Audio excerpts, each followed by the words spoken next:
Good morning, this is Bill from Auto Europa Naples, and today I have this 2005 Mercedes-Benz SL500 Roadster. This is the R230 chassis. It was the first folding hardtop SL, and it is an absolutely amazing car. Now, we've got it stuffed back here in our little showroom type area. Let me hop in it, bring it out front, and we'll go around it a little bit. So for once, I'm going to give you like 45 seconds of silence during one of my videos. Everyone tells me I talk too much. This is all very hard one-handed. Oh, for the love of God. All right, let's see. I need my other hand.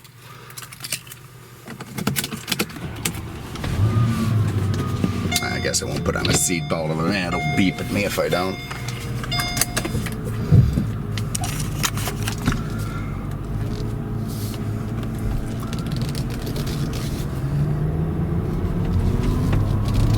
Oh, God, I love the way these cars feel. We were just doing another, did a 140 this morning, and they just, you know, even though they're kind of the same, they're very, very different. And by the same, I mean heavy. Try not to crash here.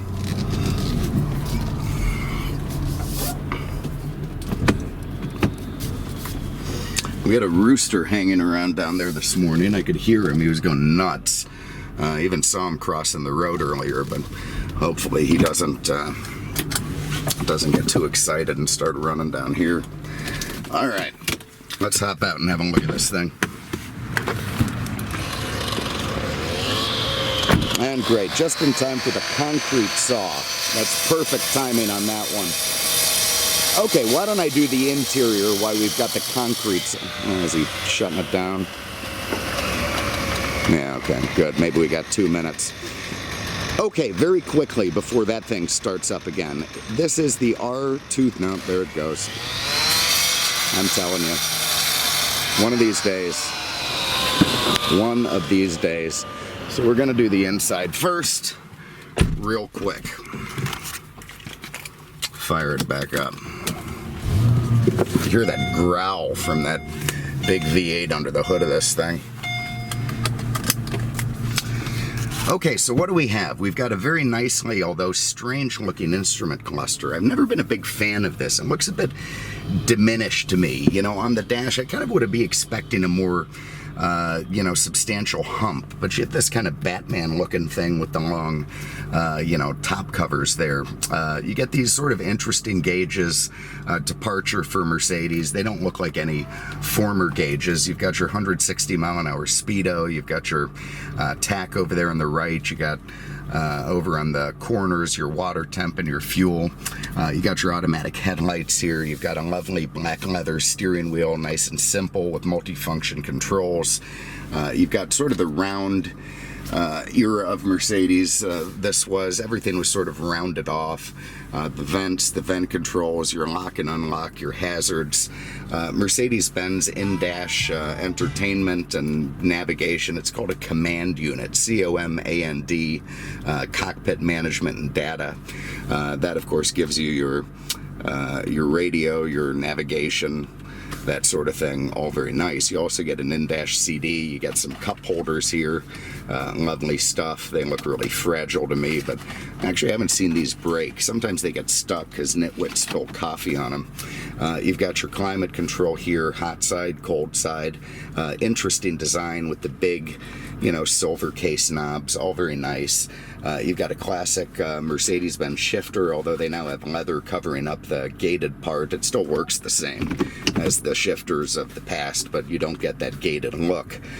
You've got control here for the air suspension. You can raise and lower it with that. ABC Sport, that's active body control. Fascinating suspension system that replaces traditional, you know, struts and sway bars and such, and makes it instead all based on pressure. So, you know, if the car's taking a hard right corner, it's going to pump up the left side of the car to keep the body roll to a minimum, keep the car more stable. All very nice stuff. Over here in the dash, you got a nice big glove box. I like the way the two-tone works with this beautiful coral red and black. It really matches each other nice, contrasts nice, and is pretty damn cool.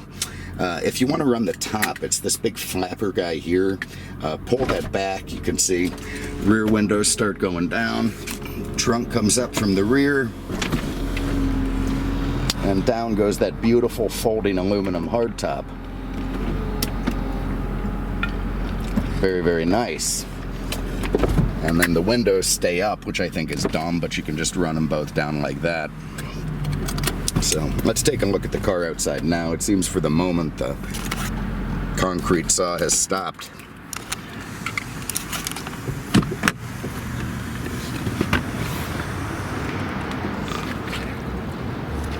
Okay, so here it is. Here is your R230 Roadster, now in top-down form. Absolutely gorgeous.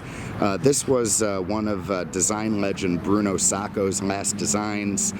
He's the guy who made, you know, the 126, the 140, the 123, a lot of classic Mercedes-Benz automobiles. You can see the beautiful ovoid headlights, the big star in the grille.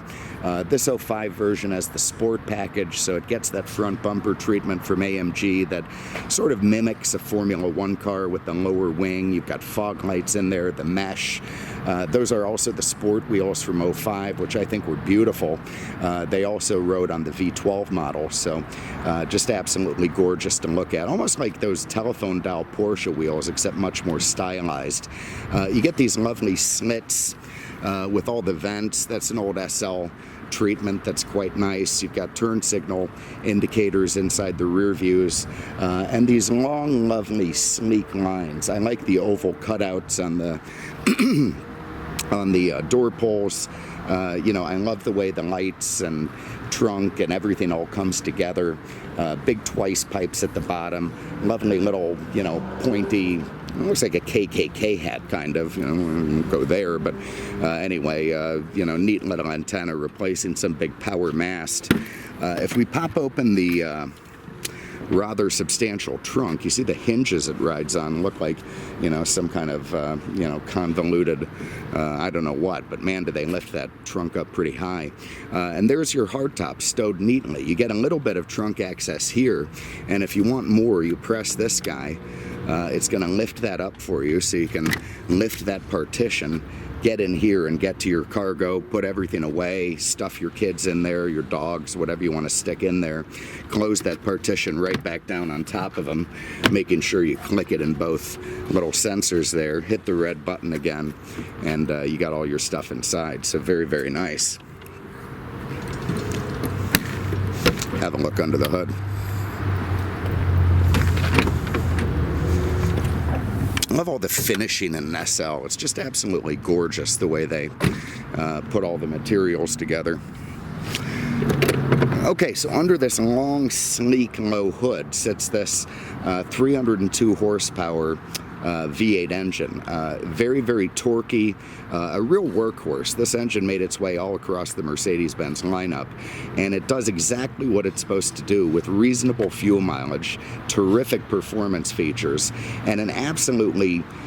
Only Mercedes does this so well. Their V8s absolutely scream. I mean, they scream, and you can hear them scream, but in this lovely muted way that doesn't offend the way it would on a Mustang GT or something. It just has the loveliest, most quality rage sound. You can see this has a Mercedes battery up here. It's always nice to see someone who maintained it. When I see Michelin's and a Mercedes battery, and frankly 23,000 miles on the clock, I know that somebody's looked after this car, kept it garaged and kept it nice. You see the big xenon headlamps up front. Lovely. These little triangle guys here pop out to wash the headlights if you need that. You can see the tops of your ABC suspension. Those are little sensors. You can see it's all wired together, and again, that is a very advanced suspension system that just keeps the car so beautifully planted.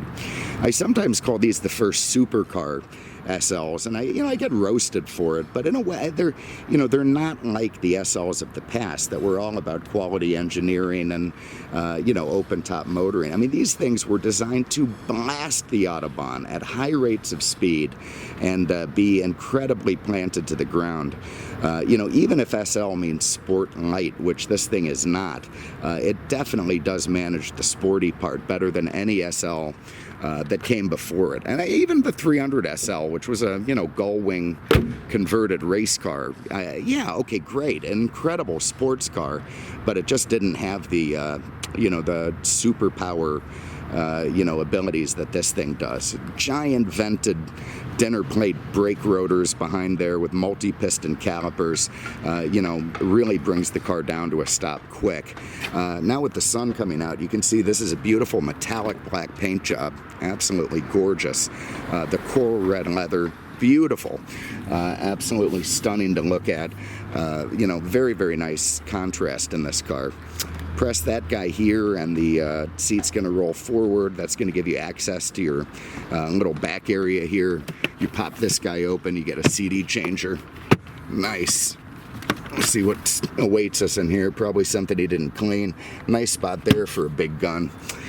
They've got seat belts for any cargo that you want to stick on that package shelf there. So if you put your whatever on that thing, you don't want it flying around, you can just strap it in by clicking that thing down. All very neat.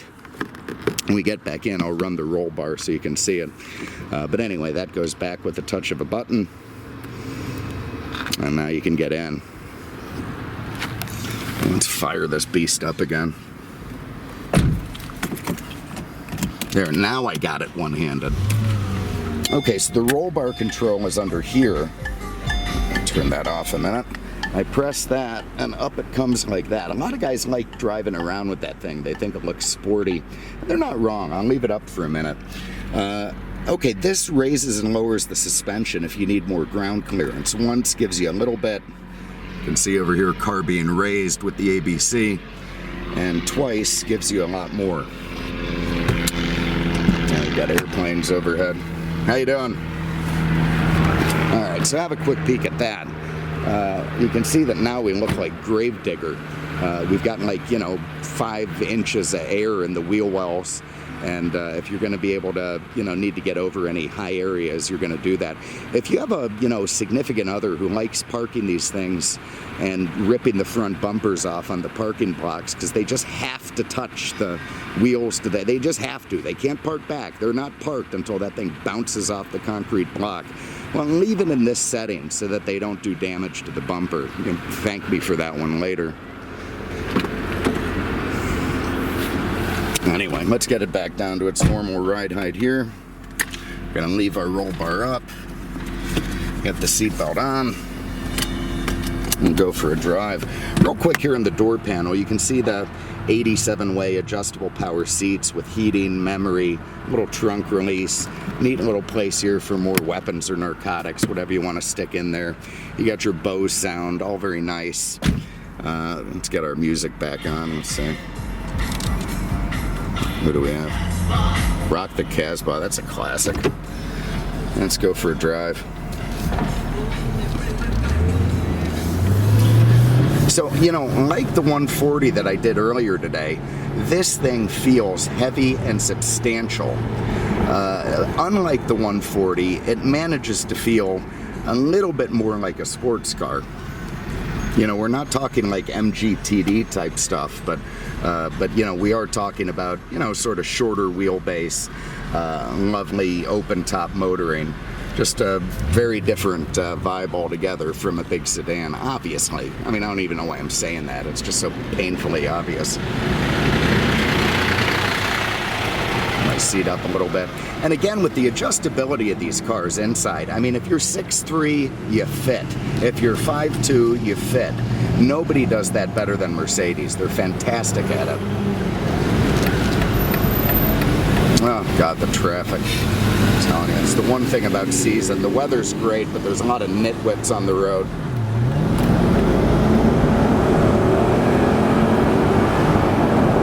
Oh, my God, what a feeling. All right, right, so you felt there what I'm talking about. I don't know if you could hear that sort of V8 scream of rage. You know, it's just a suggestion from the driver's seat. Even with the top down, it does not dominate. If this were a Mustang GT convertible, I mean, we'd have been deafened by the sound of the 8-cylinder. Not so on this car. They tuned their exhaust note just right. So, you know, Mercedes have always been for people who are a bit more mature when it comes to driving their automobiles, with the exception of the C63 probably. So here it is as a boulevard cruiser. You know, we're driving around looking like, you know, a Hollywood film producer or something. And then it's on tap. When you want it, you just bury the throttle. We can have it in our, let's see, we've got a sport setting there, standard setting. We're out of comfort, so let's make a little U-turn here and kick it.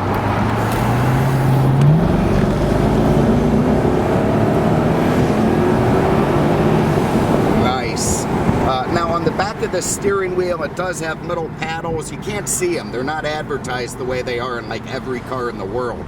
It's just a little rocker switch behind that that steering wheel prong. So if you want to manually bang your way through the gears, you can. But you know, again, it's not what this is for. This car is for, you know, transporting a German orthodontist to work at 150 on the Autobahn. And then going to the south of France for vacation with a good-looking seat cover. So anyway, here it is, 2005 Mercedes-Benz SL500 Roadster. Just 23,000 miles on this thing. Look at that. Absolutely incredibly well-preserved car. Beautiful color combination. Metallic black with the coral red leather. Gorgeous, gorgeous, gorgeous. If you have an interest, give us a call, 239-298-8000. On the web at aenaples.com. Thank you so much for having a look. We really appreciate it, and we'll see you with the next one. Take care.